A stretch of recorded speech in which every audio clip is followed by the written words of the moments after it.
Na disciplina de Projetos Integradores 3, vamos entrar no simulador PET Colorado e utilizar dois simuladores com ênfase em calorimetria.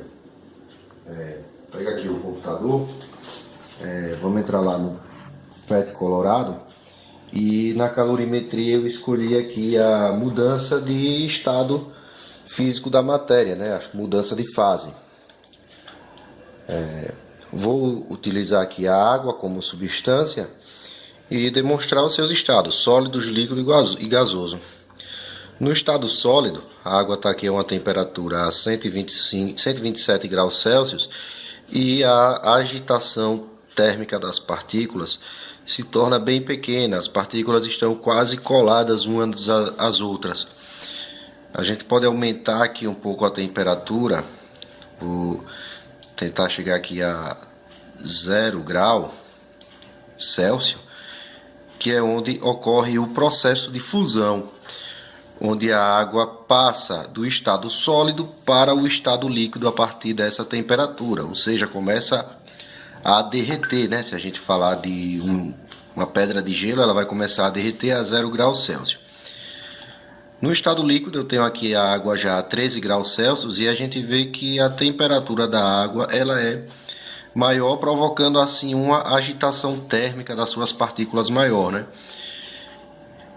Se eu aumentar a temperatura, essas partículas vão começar a se movimentar com uma maior intensidade, né? O calor ela é a transferência de energia térmica de um corpo para outro, no caso estamos transferindo a energia térmica do fogo para a água, e aumentando a temperatura eu consigo uma agitação maior das partículas, chegando aqui ao seu estado gasoso em 156 graus Celsius, onde a agitação térmica das partículas é bem maior, assim elas se desprendem uma das outras e formam o estado gasoso.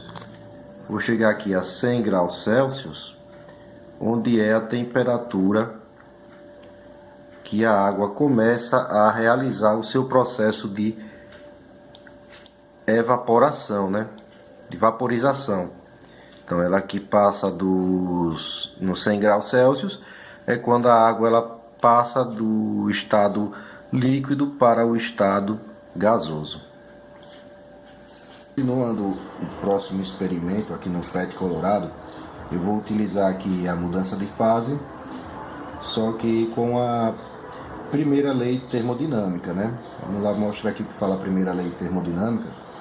Chamamos de primeira lei termodinâmica o princípio da conservação de energia aplicada à termodinâmica, o que torna possível prever o comportamento de um sistema gasoso ao sofrer uma transformação termodinâmica. Um sistema não pode criar ou consumir energia, mas pode armazená-la ou transferi-la ao meio que se encontra como trabalho. Então vamos observar como é que isso funciona aqui. Vou escolher aqui a minha água como molécula. Nós temos aqui a indicação de pressão, volume, que é através do recipiente, e temos a temperatura que eu vou graduar como Celsius. Podemos pegar essa substância aqui de água, vou injetar mais água aqui dentro do meu recipiente, aumentando a quantidade de água dentro do recipiente. Consequentemente, eu irei aumentar a minha pressão e a minha temperatura, já que essa água ela começa a colidir com as moléculas, aumentando assim a temperatura. Posso aquecer essa água e essas moléculas vão começar a se desprender uma da outra, né? Aumentando ali a temperatura e consequentemente a pressão, já que o espaço dentro do recipiente vai ser totalmente ocupado por essas moléculas quando eu aumento a sua temperatura. Se eu diminuir o volume desse recipiente, consequentemente vai aumentar a pressão nas paredes do recipiente e também irá aumentar diretamente proporcional à sua temperatura, já que aqui o espaço está menor e a colisão entre as partículas se torna maior. Posso levantar aqui de volta, aumentando o meu volume dentro do recipiente, consequentemente a pressão irá diminuir e a temperatura irá baixar.